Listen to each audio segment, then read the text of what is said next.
What is going on, guys? I am Consumer Tech Review, and today I'm going to be doing a review of the GamaKay MK61. I'm going to do the unboxing for you, and then I'm going to go over the pros and the cons and my own real life experience. And if at any point during the video you want to check out the MK61, I'll have a banggood.com link below. That is the only place you can get it. You can't actually get it on Amazon, but let's jump into the unboxing. Here is the timestamp if you want to skip it.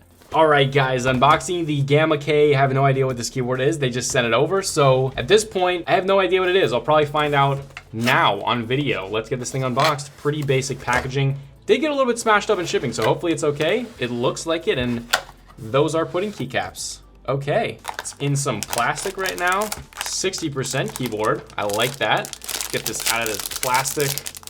Okay, it is the MK61. There you go, unboxing the MK61, guys. Okay, right away, I do like this base. It's all plastic, yes, but it does feel good, and it comes stock with freaking pudding keycaps? Wow.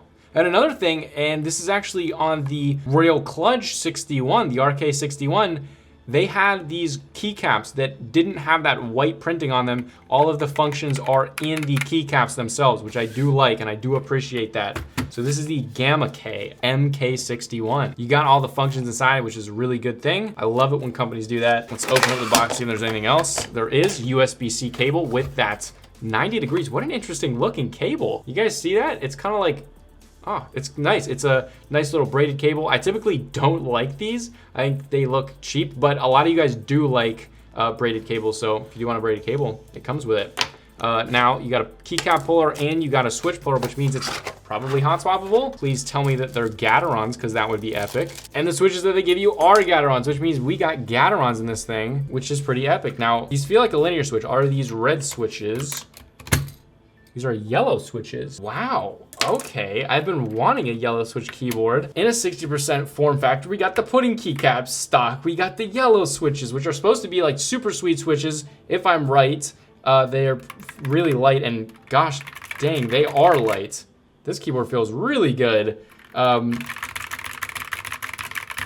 you guys might not like it if it's clickety-clackety, but I like it. The spacebar feels pretty dang solid. Now, these keycaps are making the sound a little bit more tinny, which some of you may like, some of you may not, but let's get a sound test.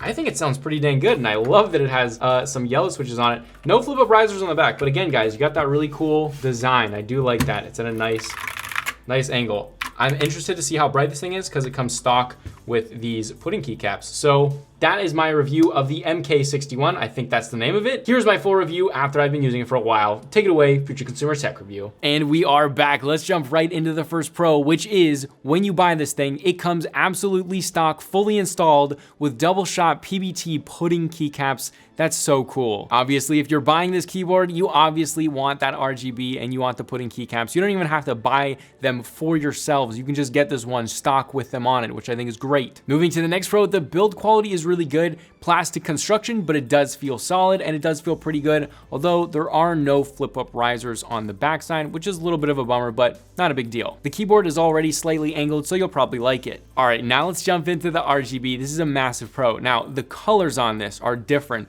I don't know if you're gonna be able to see it in video. Hopefully you can, but the colors are way more of a pastel-y color rather than like an RGB typical color. So instead of like a deep red, it's gonna be more of a pastel red.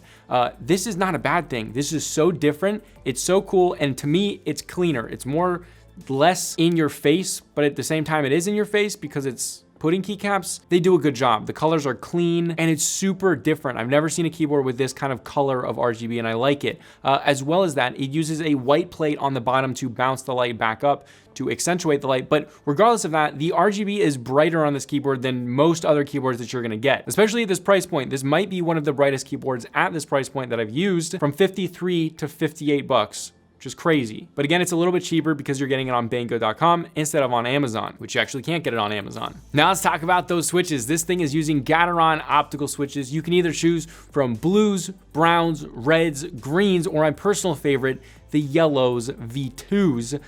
These are awesome switches. The yellows are super quick and they are very light at only 35 grams of pressure for actuation. These things also actuate at 1.1 millimeters. Normal keys are gonna be about, or normal switches are gonna be about 2 millimeters and has a total travel distance of 4 millimeters. So these are basically like if you took a silver speed switch and then made it super light. So if you guys like that super light, super quick, absolutely fantastic for gaming. The yellow switch is absolutely the way to go. If you want a tactile switch, this is not that. This is a linear, although they do feel really smooth, which I enjoy. Now the next pro is kind of a pro and a con in one. This thing is hot swappable with Gateron optical switches. Now with all optical switches, or the majority of them, if you have optical switches, you can only hot swap them with the same brand. So if you do want to put different switches in this keyboard, you can absolutely do that, but they have to be Gateron optical switches. Just like if you had any other optical switch on a keyboard, it would have to be the same brand of that optical switch.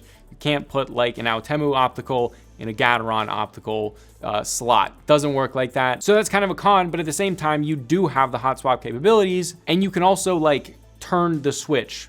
That's kind of cool. If you just want to completely delete RGB, you can flip the switch upside down, have absolutely no RGB. It's there if you want it. Then the next pro is this thing has an IPX4 waterproofing, which is basically just spill resistant. So if you guys do have drinks, or you like drinks next to your keyboards, you accidentally spill it on it, you get a little bit of water on it, not a big deal. As well, if you do travel with your keyboards and you use them outside with like your laptop, this also is not gonna be an issue if there's like slight rain, or actually if you're gaming outside in slight rain, or typing outside in slight rain, there's something wrong with you. But if there's like misting a little bit and you're outside on like the foyer, or not a foyer, like a balcony, probably okay. Then the next pro is it does have a detachable USB-C connection. So if you guys do want to customize your own keyboard with a USB-C cable that is your own, maybe a custom coil cable, you can absolutely do that. I use a custom coil cable from Asceny, so I'll also have that one linked below to Amazon, just in case you guys want to copy my setup. Now the last pro is this keyboard does have onboard memory, so you can save your lighting profiles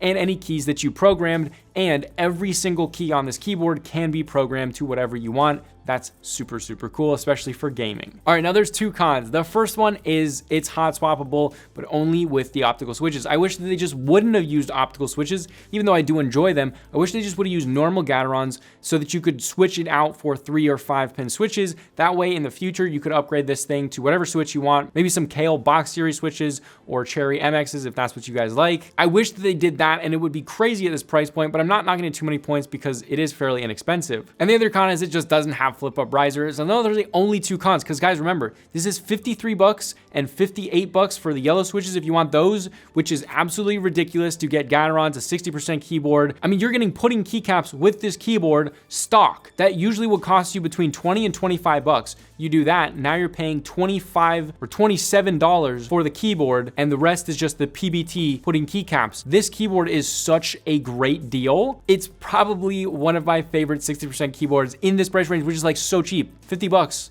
and you get PBT keycaps, puddings. Guys, go get it if you want a 60% keyboard. This thing is absolutely the best value if you guys want to put pudding keycaps on your keyboard. Again, if you do want to go check this keyboard out, there's a banggood.com link below. And if you want to check out the Asceny custom coil cable that I use, there's also Amazon links below for the US, UK, and Canada for that. But guys, I hope you enjoyed this video and it helped you out. If it did help me out, throw a like below. And if you enjoy keyboard reviews, gaming mice reviews, and gaming speaker reviews sometimes, but it's mainly keyboards here, definitely consider subscribing to Consumer Tech Review. But I hope you guys enjoyed. This was Consumer Tech Review, and I'll see you guys later.